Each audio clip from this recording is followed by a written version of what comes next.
आज का वीडियो हम थोड़ा सा डिटेल में देखेंगे कि ऊप्स कंसेप्ट के बारे में। एक्चुअली ऊप्स क्या है और ये इतना फेमस क्यों है। जब भी हम लोग कोई प्रोग्रामिंग लैंग्वेज में काम करते हैं कि चेक करते हैं कि ये ऊप्स सपोर्टेड है या नहीं है। क्योंकि बहुत सारा प्रोग्रामिंग लैंग्वेज है जो ऊप्स को सपोर्ट नहीं करता है, ठीक है। लेकिन ऐसा क्या है ऊप्स में जो एक लैंग्वेज को बूस्ट देता है, एक उसको एक रीयूजेबल फॉर्म में क्यों डाल देता है ऊप्स कंसेप्ट। ऊप्स उसका नाम ही है object oriented programming, okay. Object oriented means object के आसपास ही पूरा प्रोग्राम आपका घूमता रहेगा। ऑब्जेक्ट ओरिएंटेड है मीन्स आप ये मान के चलिए आपके पास एक कंसेप्ट है, ओके। आपके पास एक कंसेप्ट है, आप उसको इम्प्लीमेंट करना चाहते हैं। जो भी आपका कंसेप्ट है, सपोज मेरे पास एक कार का कंसेप्ट है, उसको मैं इम्प्लीमेंट करना चाहता हूँ, ओके। इसको पहले इस कार को साइड करते हैं। एक वर्क अराउंड एग्जांपल देते हैं, ओके। मेरे पास एक डॉक्यूमेंट है, प्लेन डॉक्यूमेंट, तो मैं उसको कॉपी बनाना चाहता हूँ या फिर मैं उसको डिस्ट्रीब्यूट करना चाहता हूँ। कुछ पेरेंट्स को दे देता हूँ या फिर कुछ चिल्ड्रंस को दे देता हूँ, कुछ फ्रेंड्स सर्कल में बांट देता हूँ। लेकिन मेरे पास एक कॉपी है, एक डॉक्यूमेंट है जो मैं उसको डिस्ट्रीब्यूट करना चाहता हूँ। मैं उसको क्या करूँगा, आइदर मैं उसको प्रिंट करूँगा या तो मैं फ़ोटो कॉपी बनाऊँगा या तो मैं स्कैनिंग करके उसका कॉपी बनाऊँगा। 3 ऑप्शन है, ओके। फ़ोटो कॉपी कर सकता हूँ, मैं जेरॉक्स कर सकता हूँ, प्रिंट कर सकता हूँ या फिर स्कैन करके उसको फिर से उसका कॉपी निकाल सकता हूँ, मीन्स हार्ड कॉपी निकाल सकता हूँ। फ़ोटो कॉपी में क्या होगा ना, आपके पास जो डॉक्यूमेंट का हार्ड कॉपी है उसको जेरॉक्स मशीन डालिए, एक एक करके कॉपी ब्लैक एंड वाइट या फिर कलर, ये 2 फॉर्मेट में आपका कॉपी निकलता रहेगा। ये जो कॉपी आपका निकल रहा है ना ब्लैक एंड वाइट और कलर फॉर्मेट में, वो है आपका ऑब्जेक्ट। आपका ओरिजिनल में कुछ नहीं हो रहा है, आपका ओरिजिनल जिस तरह का वैसा ही है, ये उसका कॉपी निकल रहा है एक एक करके, ओके। आप उस कॉपी में साइन करके आगे फॉरवर्ड कर देते हैं। साइन करने में तो वो एक एडिशनल आपने फीचर ऐड कर दिया और एडिशनल एट्रीब्यूट्स ऐड कर दिया सिग्नेचर का या फिर फ़ोटो का, ठीक है। ये एक ब्राइट एग्जांपल है कि ऑब्जेक्ट किस तरह से एक्सटेंड होता है और ऑब्जेक्ट किस तरह से काम करता है। कि आपके पास एक टेम्पलेट है, सॉफ्ट कॉपी है, आप उसको हार्ड कॉपी में दे दिए।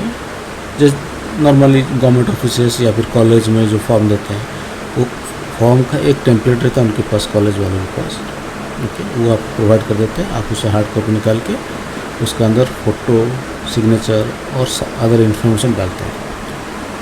वो जो फॉर्म आपको देते हैं वो है आपका ऑब्जेक्ट, ओके। आप उसको एक्सटेंड कर रहे हैं ओरिजिनल ऑब्जेक्ट से। ओरिजिनल ऑब्जेक्ट जो है ना वो तो रहेगा बेस ऑब्जेक्ट, आप बेस क्लास आपका जो रहेगा कॉलेज वालों के पास, उसको आप कुछ नहीं कर सकते। आपके पास जो उसका एक्सटेंडेड वर्जन है, मतलब आपका उसका जो ऑब्जेक्ट है आप उसमें क्या क्या आप अपना फॉर्म डाल सकते हो, आपका फ्रेंड उसके फॉर्म पे वो अपना फ़ोटो, सिग्नेचर सब डाल सकते हैं। मीन्स अलग अलग ऑब्जेक्ट आ गया और उसके एक्सटेंडेड वर्जन आ गया। पूरा कंसेप्ट ही इसी के अराउंड ही घूमता है, ओके। मान के चलिए फॉर्म है, सबके पास ब्लैंक फॉर्म चला गया, हर एक इंडिविजुअल कैंडिडेट अपना अपना फ़ोटो, सिग्नेचर और सारा इन्फॉर्मेशन फिल करके कॉलेज में सबमिट कर दिया। तो मेरे पास जो रहा वो मेरा ऑब्जेक्ट, मेरे पास एक स्कूल कॉलेज एप्लीकेशन फॉर्म का एक ऑब्जेक्ट आ गया। तो मैंने उसको एक्सटेंड करके, एक्सटेंड मीन्स मैंने उसको एडिशनल इन्फॉर्मेशन प्रोवाइड किया ना, तो उसको एक्सटेंशन बोलते हैं। मैं तो आज यूजुअल फॉर्म तो सबमिट नहीं कर सकता हूँ, मैं उसको कुछ एडिशनल इन्फॉर्मेशन दूंगा, मेरा फ़ोटो दूंगा, मेरा इन्फॉर्मेशन दूंगा और मेरा सिग्नेचर दूंगा, जो भी इन्फॉर्मेशन है वो सबमिट करूँगा। तो एक्सटेंडेड वर्जन है। तो मेरा फ्रेंड भी उस तरह को अपना इन्फॉर्मेशन देकर सब हो गया, मेरा दूसरे फ्रेंड भी वो भी उसी हिसाब से अपना इन्फॉर्मेशन सबमिट करके इन्फॉर्मेशन एंट्री करके सबमिट कर देगा। ये कम्प्लीटली ये कंसेप्ट है ऑब्जेक्ट का। बेस क्लास अपनी जगह पे मीन्स कॉलेज के पास अपना ओरिजिनल टेम्पलेट है, उसको उन्होंने आपको प्रोवाइड कर दिया, आपने उसके पास सबमिट किया। तो ये है पूरा कॉन्सेप्ट, पूरा ऑब्जेक्ट की सराउंड में ही घूमता है। A common feature of objects is that procedures or methods are attached to them and can access and modify the object's data field। जैसे मैंने बोला उसके अंदर जो भी इंफॉर्मेशन है, मेरे पास जो फॉर्म आया था मैंने उसके अंदर इंफॉर्मेशन फिल किया और डाटा फिल किया, मैंने सबमिट कर दिया। मेरे फ्रेंड ने भी उसमें अपना इंफॉर्मेशन प्रोवाइड किया, डाटा फिल किया, सिग्नेचर किया, फ़ोटो अटैच किया, सबमिट कर दिया। तो ये है पूरा हमारे पास जो आ रहा है वो ऑब्जेक्ट आ रहा है। मेन क्लास कहाँ है? कॉलेज वालों के पास टेम्पलेट उस वहाँ पर मेन क्लास है। तो वो तो हो गया, ऑब्जेक्ट हो गया। लेकिन उस ऑब्जेक्ट को कुछ फीचर्स है, कुछ उसका क्राइटेरिया होता है यूज़ करने का, एक्सेस करने का, उसका कुछ क्राइटेरिया आता है। मीन्स रैंडमली आप एक ऑब्जेक्ट को तो एक्सेस नहीं कर पाओगे, या फिर कोई क्लास को तो आप रैंडमली एक्सेस नहीं करोगे। आप अगर उस कॉलेज में पढ़ रहे हो तभी ना आपको, या फिर आप जो पढ़ना चाहते हैं उस कॉलेज में तभी ना आपको उस फॉर्म का ज़रूरत है। अदरवाइज उस फॉर्म का क्या ज़रूरत है? नॉर्मल पर्सन को उस कॉलेज फॉर्म में कॉलेज फॉर्म लेने के लिए क्यों इतना इंटरेस्ट लेगा? कॉलेज फॉर्म में कोई एक नॉर्मल इंडिविजुअल क्यों इंटरेस्ट देगा? अगर वो इंटरेस्ट दे रहा है इसका मतलब उसका इंटरेस्ट है उस कॉलेज में एडमिशन लेके एजुकेशन गेन करने के लिए। तो उसका कुछ क्राइटेरिया है। क्राइटेरिया क्या? जैसे कॉलेज में एडमिशन ले लेंगे तो क्या क्राइटेरिया जो भी होगा, कॉलेज का क्राइटेरिया कि परसेंटेज हो गया, या फिर मार्क बेसिस हो सकता है, या फिर एजुकेशन क्वालिफिकेशन बेस पे होता है। BA, BSc, MA, PhD जो भी क्राइटेरिया उसका रहेगा उसी हिसाब से। उसी तरह ऑब्जेक्ट और क्लासेस का भी कुछ क्राइटेरिया होता है। ओके, तो वो क्या क्राइटेरिया है? यहाँ पर देखो, encapsulation, inheritance, data abstraction, polymorphism, class और ऑब्जेक्ट। क्लास और ऑब्जेक्ट तो मैं बता दिया। ये जो लास्ट जो ऑब्जेक्ट देख रहे हो ना आप,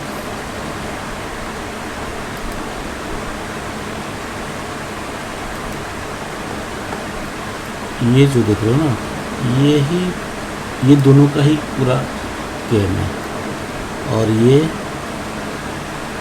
इनका क्राइटेरिया है, आप मान कर सकते हो। ओके, इनका एब्सोल्यूशन किस पे अप्लाई होगा? क्लास और ऑब्जेक्ट में। इनहेरिटेंस क्लास और ऑब्जेक्ट में, डाटा एब्स्ट्रैक्शन क्लास और ऑब्जेक्ट में, पॉलीमॉर्फिज्म क्लास और ऑब्जेक्ट में। ओके, तो ये मेरा कंसेप्ट है क्लास का। ओके, मेरे पास एक कार है, कार का कंसेप्ट है, सॉरी मेरे पास एक कार का कंसेप्ट है। ठीक है, अब मैं उसको किसी भी नाम से बिल्डअप कर सकता हूँ, अपोलो, मिनी, बीटल, या फिर कुछ और। कार का कंसेप्ट है, इंजन होगा, व्हीकल स्टीयरिंग होगा, व्हील्स होगा, इंटीरियर होगा, एक्सटीरियर होगा, कलर, जो वो कार टू कार और मैन्युफैक्चर से वो डिफाइन होता रहेगा। लेकिन मेरे पास कार है, उस कंसेप्ट को लेके ही सब कुछ चल रहा है।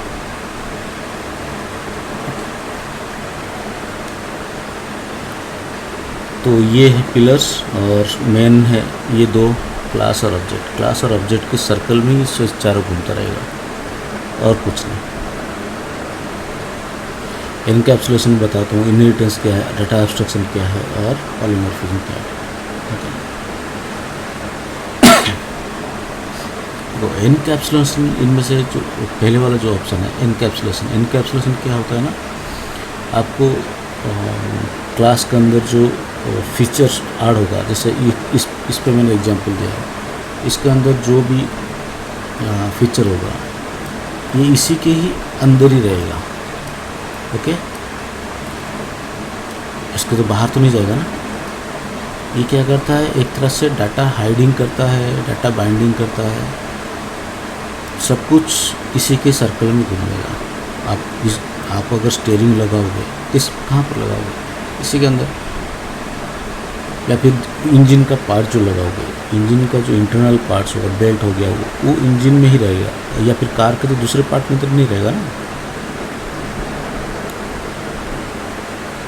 तो वो क्या करता है, अगर थियोरेटिकल चला जाए तो वेरिएबल्स और मेथड्स को एक जगह ला कर रख देता है, एक कैप्सूल में बाइंड कर देता है उस क्लास को।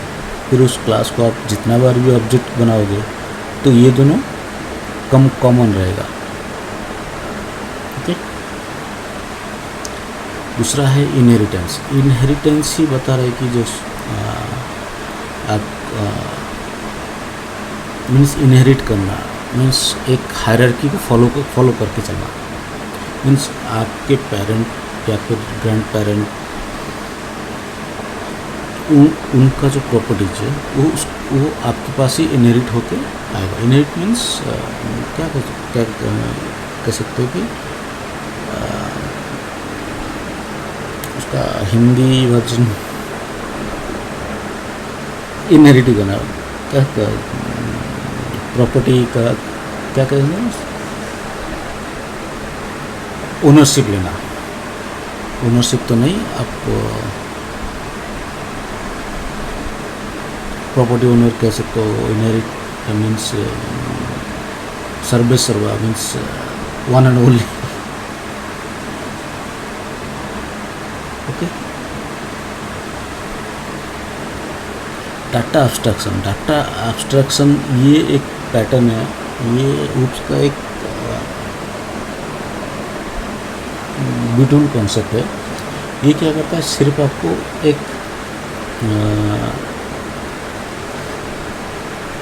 इम्प्लीमेंटेशन को हाइड कर देता है, ये सिर्फ डेफिनेशन देता है।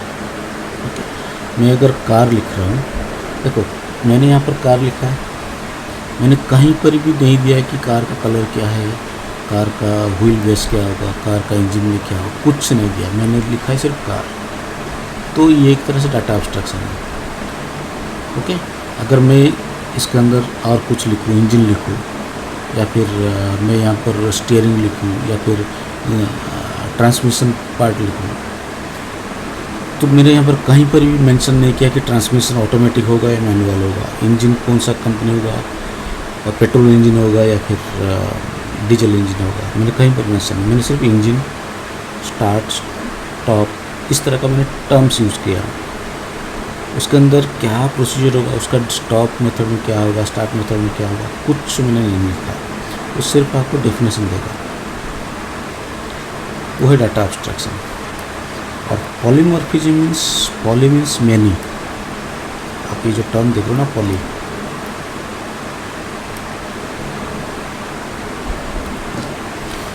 ये जो टर्म है ना पॉली, आपका poly means many, many form means एक पर्टिकुलर मेथड है, उसका मैनी फॉर्म होता है। सपोज मैंने जैसे लिखा शेप, ओके, मैंने शेप तो एक नाम तो एक ले लिया, ठीक है, लेकिन उसका शेप में अगर मैं पैरामीटर 2 ये 2 पास करूँगा तो रेक्टेंगल ड्रॉ होगा, 3 पास करूँगा तो ट्रायंगल ड्रॉ हो जाएगा। ओके, 1 पास करूँगा तो स्क्वायर ड्रॉ होगा, क्योंकि उसका साइड मैंने पास किया। तो यह बेसिक है, होप आपको समझ में आएगा। देखो, encapsulation is defined as the wrapping of data under single unit. ये देखो,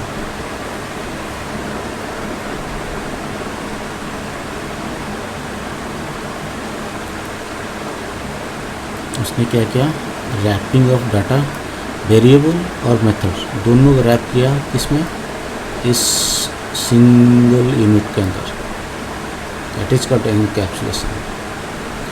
मीन्स एक कैप्सूल के अंदर जैसे हम लोग मेडिसिन रहता है, उसी तरह एनकैप्सुलेशन क्या करता है, डाटा वेरिएबल्स और डाटा मेथड्स जो होता है ना, उसको एक ही जगह बाइंड करके रखता है। अब जब भी नया ऑब्जेक्ट बनाओगे तो ये बंडल के साथ ही फ्री जाएगा। आप ऑब्जेक्ट किसको बनाओगे, क्लास का ही बनाओगे, और ये क्लास के अंडर में रहेगा, तो क्लास का अंडर ये रहेगा तो बंडल के जाएगा। बाकी इसके ऊपर डिपेंड करता है कि आप इसको प्राइवेट कर रहे हो, एक्सेसिबल मेथड बना रहे हो या फिर फ्रेंडली मेथड बना रहे हो, वो पब्लिक मेथड या प्राइवेट मेथड बना रहे हो, वो बात की बात है, लेकिन वो क्लास में रहता ही रहता है। इसका बेनिफिट्स क्या है, डाटा हाइडिंग, ये आपको एक्सेस, एक टर्म होता है access modifier. Access modifier means आप इसको अगर पब्लिक डिक्लेयर कर दोगे तो पब्लिकली एक्सेसिबल हो जाएगा, अगर प्राइवेट हो तो कोई इसको एक्सेस नहीं कर पाएगा। ये एक तरह से डाटा हाइडिंग कर देता है उस चीज़ को, कि इसके अंदर क्या हो रहा है क्या नहीं हो रहा है, किसी को पता नहीं चलेगा। फ्लेक्सिबिलिटी, ओबियसली मैंने जो बोला है, आप उसको कितना वाला रीयूज कर सकते हो, कोई इसको ये नहीं है, एक क्लास एक ने बना दिया, उसके अंदर वेरिएबल बना दिया, मेथड्स बना दिए, यूज़ करते रहो। ये देखो इनहेरिटेंस,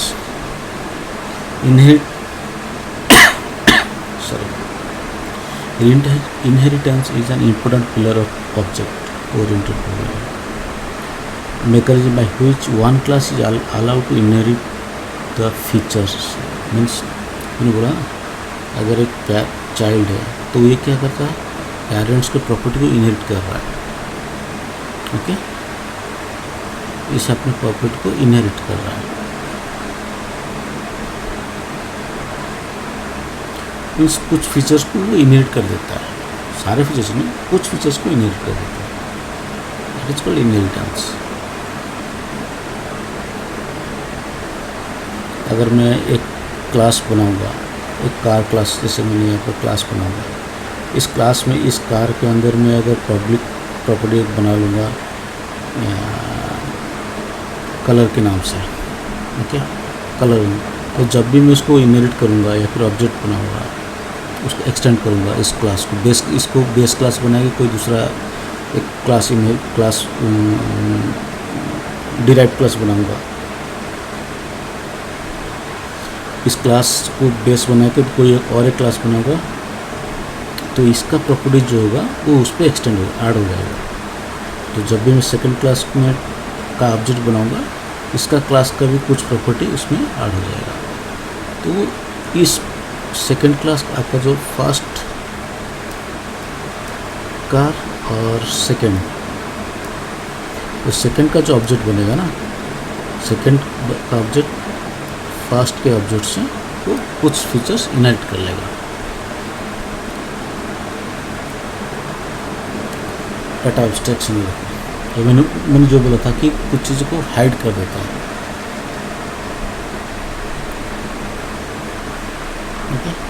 ये आपको बताता नहीं है कि क्या अंदर चल रहा है, कि क्या प्रोसीजर चल रहा है क्या नहीं, ओके।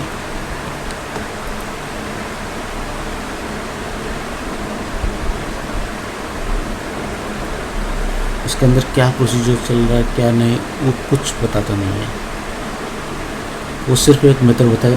जैसे मैंने एक शेप बता दिया, मैंने आपको क्या लग रहा है इसके अंदर क्या जाएगा, मैंने तो बना दिया शेप, सपोज यहाँ पर मेरे और एक पैरामीटर्स ऐड कर दूंगा, इंटीजर, ओके, x, ठीक है। अब मैं ऊपर 1 पास करूँ, 2 पास करूँ, 3 पास करूँ, नाम तो रहेगा सेम, लेकिन आपका उसका जो इम्प्लीमेंटेशन जो रहेगा अंदर इंटरनल, उसके अंदर जो इम्प्लीमेंटेशन में वहाँ पर मैं कैसे ड्रॉ करूँ कुछ किसी को पता नहीं है, वो सिर्फ जानता है कि हाँ एक है सेव करके, बस वही है। मैंने बाहर से दिखा दिया कलर का, ये कार को दिखा दिया। अब यूजर को क्या पता चलेगा कि इसके अंदर क्या है, उसका ट्रांसमिशन क्या है, उसका गियर पैटर्न क्या है, उसका डैशबोर्ड कैसा दिख रहा है, कुछ नहीं दिख रहा है। जब तक कि आप उसका ओनरशिप नहीं ले रहे हो या फिर ऑटोमोबाइल इंजीनियर जो बोला है वो नहीं बोल रहा है, तब तक ये चीज़ डिस्क्लोज होता नहीं है। मतलब मीन्स उसके अंदर जो इम्प्लीमेंटेशन है आपको जाके देखना पड़ेगा। सो एब्स्ट्रैक्शन ऐसा कुछ बताता नहीं, एब्स्ट्रैक्शन सिर्फ प्रॉपर्टी का एक एसेंशियल पार्ट ही बताता है, बाकी डिटेल्स कुछ नहीं बताता।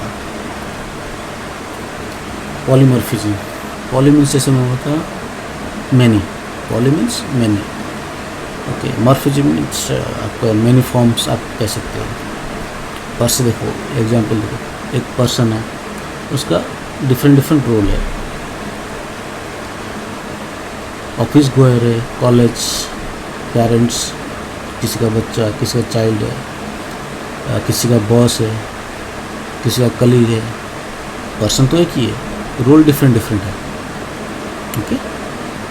तो ये जिम के लिए का कलीग है, ऑफिस के लिए डिफरेंट रोल है उसका, कोच के लिए डिफरेंट रोल है।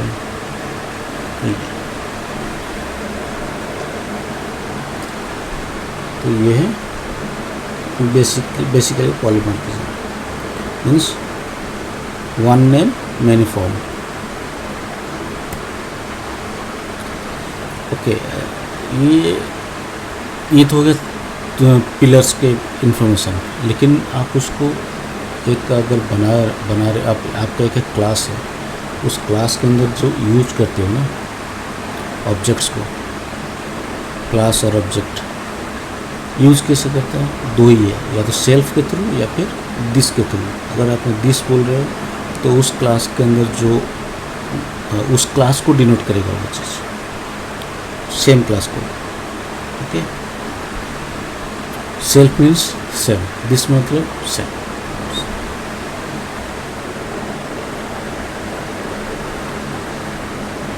और ये ऑब्जेक्ट ओरिएंटेड इतना फ्लेक्सिबल है, मैंने बताया ना, एक बार आपने कोड लिखा, उसका ऑब्जेक्ट बना, एक्सटेंड करते जाओ, काम चलता रहेगा, ओके। ये इतना फेमस है कि तो उसको वाइडली यूज़ किया गया, और इसका सबसे widely used application programming language है C++, जावा और पाइथन। इसको वाइडली यूज़ करते हैं। वैसे बहुत सारे लैंग्वेज भी है, ये सब में यूज़ होता है। हम लोग जो बेसिकली देखेंगे, इस वाले पोर्शन में देखेंगे, इस वाले पोर्शन में देखेंगे, यहाँ पर भी देखेंगे, यहाँ पर भी देखेंगे, और ये भी देखेंगे, ये भी देखेंगे, और कुछ पार्ट इस पर भी देखेंगे। मीन्स ऑलमोस्ट 1 2 3 4 5 6 7 लैंग्वेज हम लोग कवर करने की कोशिश करेंगे। रेगुलरली मैं आपको ये दोनों लैंग्वेज ये करता रहा, ऑब्जेक्टिव सुई, और जावा भी रेगुलर आएगा, क्योंकि ये एंड्रॉयड में कवर होता है, और कॉटलिन भी एंड्रॉयड में कवर हो जाएगा। और ये पार्ट जो है डाट, ये जाएगा आपका फ्लटर जब प्रोग्राम में हम लोग डेवलप करेंगे, एप्लीकेशन बनाएंगे, तब इस पे जाएगा। और पाइथन में एक ऐसा तो नहीं, पाइथन का जो बेसिक्स है उसको ये करेंगे, क्योंकि इसके बारे में कोई लार्ज प्रोजेक्ट्स ऐसा कुछ है नहीं, तो थोड़ा सा इस पर डाउट होगा, लेकिन कोशिश करूँगा इसको कवर करने के लिए, ओके। फिलहाल तो स्विफ्ट, ऑब्जेक्टिव सी और जावा में ज़्यादा कॉन्सेंट्रेट करेंगे उसको कवर करने के लिए, ओके। तो ये basic what is the OOPS, okay. Hope आपको एक आइडिया आ गया होगा कि ऑब्जेक्ट एनकैप्सुलेशन क्या है, इनहेरिटेंस क्या है, डाटा एब्स्ट्रैक्शन क्या है, पॉलीमॉर्फिज्म क्या है, ओके। थैंक यू दोस्तों, फिर नेक्स्ट वीडियो में हम लोग मिलते हैं, इसको एक एक करके ब्रेक डाउन करने के लिए, एनकैप्सुलेशन का कुछ एक थोड़ा सा